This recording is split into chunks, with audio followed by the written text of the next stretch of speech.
सुनो, अल्लाह देखता है जब तुम सजदों में तड़पते हो, और अल्लाह देखता है जब तुम दुआ के लिए हाथ उठाकर खामोश हो जाते हो।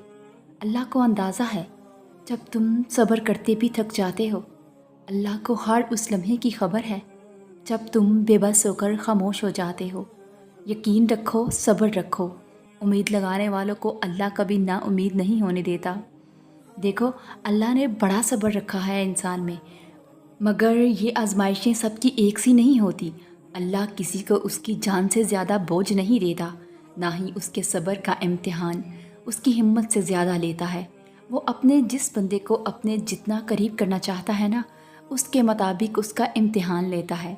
उनके सब्र के पैमाने टूटने से पहले उन्हें थाम लेता है और रोती हुई आंखों को खुशक कर देता है, टूटे हुए दिलों को जोड़ देता है और बेसुकून दिल को करार दे देता है। वो हरगिज़ ज़ाया नहीं करता अपने बंदे का एक भी आंसू, और दुआ वो थाम लेता है, संवार देता है, मगर हरगिज़ अकेला नहीं छोड़ता। बस तुम सब्र बनाए रखो। और सुनो, ये इंतज़ार इसलिए भी लंबा है क्योंकि इसके बाद जो आपको मिलना है ना, वो इतना शानदार और ख़ूबसूरत है जो आपने कभी ख्वाब में भी ना देखा होगा। क्योंकि सब्र जितना मुश्किल होता है, अपने साथ उतने ही हैरत अंगेज़ मोजज़े लाता है। इसलिए मुतमईन होकर ये इंतज़ार काटिए, क्योंकि जल्द ही आप पर आपकी दुआओं के नताइज आश्कार कर दिए जाएंगे। ऐसे नताइज जो आपको राज़ी कर देंगे। सब्र करने वालों को उनका अजर बेहिसाब पूरा किया जाएगा। और याद रखना कि दुआ कभी भी आम नहीं होती। हम में से बहुत से लोग इसकी अहमियत को समझ ही नहीं पाते कि दुआ की क्या अहमियत है। दुआ के बारे में अल्लाह पता है क्या कहता है कि जब उसका कोई बंदा दुआ के लिए हाथ उठाता है ना, तो अल्लाह को हया आती है कि वो उसको खाली और नामुराद लौटा दे। ये बात पता है क्या बताती है कि अल्लाह अगर दुआ की तौफीक देता है तो कभी ऐसा नहीं हो सकता कि उसने अपने बंदे को खाली हाथ छोड़ना हो। अल्लाह ताला के ख़ज़ाने लामहदूद हैं। आप दुआ कर रहे हैं क्योंकि आपको तौफीक मिल रही है, और ये तौफीक उस रब ने ही आपको दी है कि आप उससे मांगें।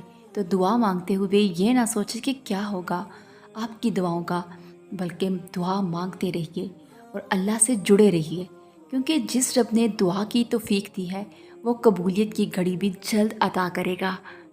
और हाँ, उन मंज़िलों पर खुश हो जाओ जो अल्लाह ने तुम्हारे लिए चुनी है। फिर वो तुम्हें उन मंज़िलों तक खुद ही ले जाएगा जिन तक तुम पहुंचना चाहते हो।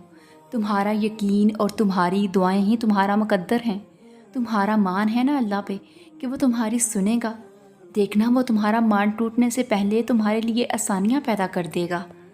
और हमेशा याद रखना कि कबूल ना होने वाली दुआ कबूल हुई दुआ से बड़ा मुआज़ा होती है, क्योंकि आपकी कुछ दुआएं आपको तोड़ देने वाली होती हैं। और जब अल्लाह ये देखता है कि आपकी साफ़ नीयत है, तो अल्लाह आपको उन तोड़ देने वाली दुआओं से बचा लेता है, उन दुआओं के लिए जो आपके हक़ में बेहतर होती हैं। और ये सज़ा नहीं है, बल्कि अल्लाह को आपसे इतनी मोहब्बत है कि वो आपको गलत का इंतखाब करने नहीं दे सकता, क्योंकि अक्सर औक़ात हम खुद ही अपने दुश्मन होते हैं और अल्लाह हमें हमसे ही बचा लेता है। हो सकता है किसी चीज़ को आप बुरा समझो और वो आपके लिए अच्छी हो, और किसी चीज़ को आप अच्छा समझो और वो आपके लिए बुरी हो। आप नहीं जानते, लेकिन अल्लाह पाक खूब जानता है। और बस ये बात हमेशा याद रखना कि दुआएं ज़ाया कभी नहीं होती। अगर आपने किसी चीज़ के लिए दुआ की है तो इस बात की ज़मानत है कि आपकी दुआ लाजमन कबूल होगी। अब ये परेशानी कि हमारी दुआ कब और कहाँ और कैसे कबूल होगी, तो ये अल्लाह ही जानता है। पर इस बात की गारंटी है कि हमें जब सबसे ज़्यादा ज़रूरत होगी तब हमारी दुआ का जवाब हम तक भेज दिया जाएगा। और अल्लाह ताला ने कुरान पाक में फ़रमाया है कि तुम्हारे रब का इरशाद है कि मुझे पुकारो, मैं तुम्हारी दुआएं कबूल करूँगा। और सुनो, अगर आपसे कुछ ऐसा ले लिया गया है जिसने आपको शदीद तकलीफ़ में मुब्तला कर दिया है, तो कभी आपने अल्लाह से मायूस किन गुमान नहीं रखना। आपने अल्लाह के फ़ैसले पर सब्र से काम लेना है। अगर आप ऐसा करेंगे तो अल्लाह इस तकलीफ़ को आपके लिए आसान बना देगा और आपके लिए इस आजमाइश से निकलने का रास्ता निकाल देगा। ऐसा बेहतरीन सिला मिलेगा कि आप महरूमी का ज़माना भूल जाएंगे। तो सुनो, मुबारक हो, अब अल्लाह ने चाहा तो मोजज़े करीब हैं तुम्हारे। اب تمہیں بہت جلد اپنی چاہت ملتی ہوئی نظر آئے گی اور بہت جلد اپنی دعائیں قبول ہوتی نظر آئیں گی انشاءاللہ۔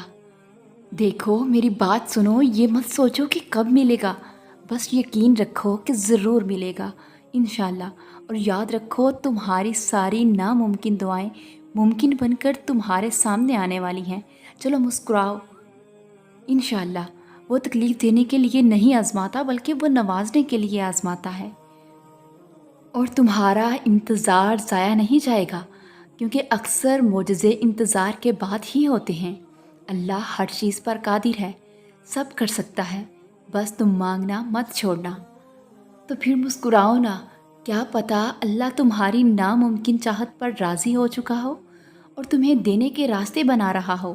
اللہ سے مایوس مت ہو اور صبر رکھو، وہ وقت دور نہیں جب تمہاری چاہت تمہارے ساتھ ہوگی اور تم دنیا والوں کو کہو گے کہ شکر تم نے کبھی ہمت نہیں ہاری اور آج تمہاری من پسند چیز تمہارے پاس ہے انشاءاللہ۔ تو کیا تم رو رہی ہو کہ تمہاری چاہت تم سے دور ہے؟ کیا تم نہیں جانتی کہ تمہارا اور میرا اللہ ہر چیز پر قادر ہے؟ وہ تمہاری چاہت تمہارے قریب معجزوں کے ذریعے لے آئے گا انشاءاللہ۔ وہ کہتے ہیں نا کہ رکھ حوصلہ وہ منظر بھی آئے گا، رکھ حوصلہ وہ منظر بھی آئے گا، پیاسے کے پاس چل کے خود سمندر بھی آئے گا۔ یوں تھک کے نہ بیٹھ اے اللہ کے بندے، یوں تھک کے نہ بیٹھ اے اللہ کے بندے، منزل بھی ملے گی اور ملنے کا مزہ بھی آئے گا انشاءاللہ۔ اور پھر تم دیکھو گے اللہ کو تمہاری چاہت کو ہی تمہارا بہترین نصیب بناتے ہوئے انشاءاللہ۔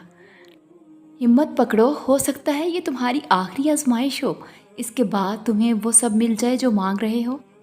اور سنو، اللہ کو تمہارا مانگنا اور صبر کرنا اتنا پسند ہے نا کہ وہ مناسب وقت پر تمہاری ہر دعا پر کن کہہ دے گا۔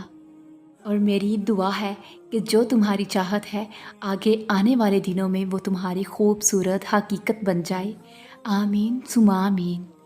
بس یاد رکھنا کہ دعا مانگنے کی توفیق مل جائے تو سمجھ لو تمہیں وہ بھی مل جائے گا جو تم مانگ رہے ہو انشاءاللہ۔ کس طرح ملے گا، کب ملے گا، کیسے ملے گا؟ یقین رکھو جب اللہ معجزہ کرنے پر آئے گا سب ایسے ملے گا تم خوشی سے حیران رہ جاؤ گے۔ یقین رکھو جو نصیب سے نہ مل سکا وہ تمہیں تمہاری دعاؤں سے مل جائے گا انشاءاللہ۔ اور پھر تمہارا تو صبر بھی گواہ ہے کہ تمہارے لیے کن فیکون لکھا جا چکا ہے، اور وہ رب تمہاری ادھوری کہانی بھی بہت خوبصورتی سے مکمل کر دے گا کہ تم شکر کے سجدے کرتے ہوئے نہیں تھکو گے انشاءاللہ۔ بے فکر رہو، تمہیں وہی ملے گا جو اللہ نے تمہاری دعاؤں میں رکھا ہے، کیونکہ انسان کو وہی ملتا ہے جس کی وہ کوشش کرتا ہے۔